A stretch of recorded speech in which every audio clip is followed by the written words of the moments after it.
My first reaction when I was invited to the project was, I had come from two sides. One side was that I've never been to Israel before, I've never been to the Middle East before, so I was interested. My parents had been in Israel a few times. My brother had worked in the kibbutz after high school, so I thought it had been building up that I wanted to go there, especially from a German perspective. And secondly, also because it was a reaction to Frederick Brenner's personality, which is quite charming, and I thought, yeah, it seems to be the right moment to go there. Yeah, I think it was the reason why I did not really work exclusively on one subject matter came partly from my own artistic points, so to say, of my development at that moment, to give up a certain homogeneous project idea, but also that came from this place, so to speak, and I felt I felt it would be more encompassing to go to all the partly the familiar things that I was working on, technology, family portraits, and landscape, which I've not done so much before, and I made 2 church pictures, so it seemed like a good opportunity to let down a certain rigidity of strategy. I think at the moment we are in a historical situation where there's yet another overload of photographic or pictorial production everywhere, which you can see all the time.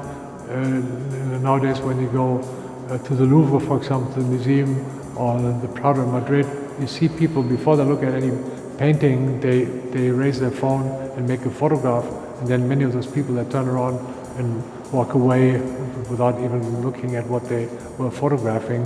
And it seems to me that in that time, or even before, in the last 35 years maybe, it seems to be no surprise that that artists have turned again to photography in a particular manner, to maybe to rescue something, or to rescue precision in photographic images, but maybe to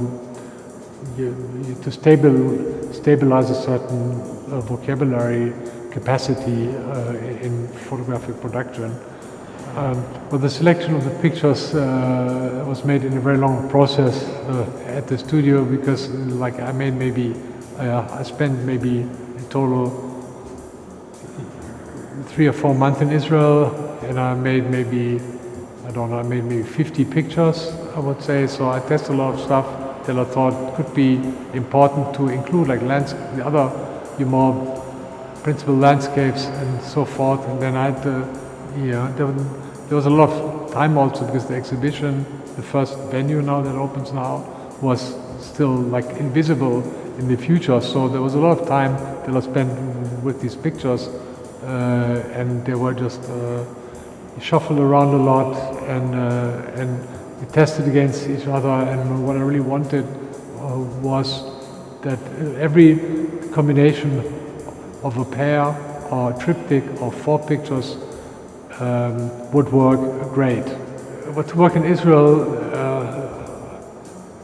and the West Bank was very different, because I've never photographed in a territory of crisis, and even though many people who live there maybe wouldn't agree that it is all the time, but for me it was not easy, because I feel the tension that exists there between 2 groups of people who necessarily don't want each other to be there.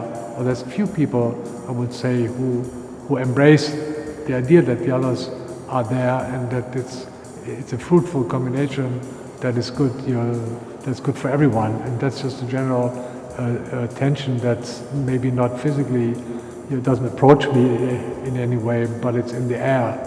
There was always an anxiety that the project would get too old, and by the time it will be exhibited, pictures are already, matured too much.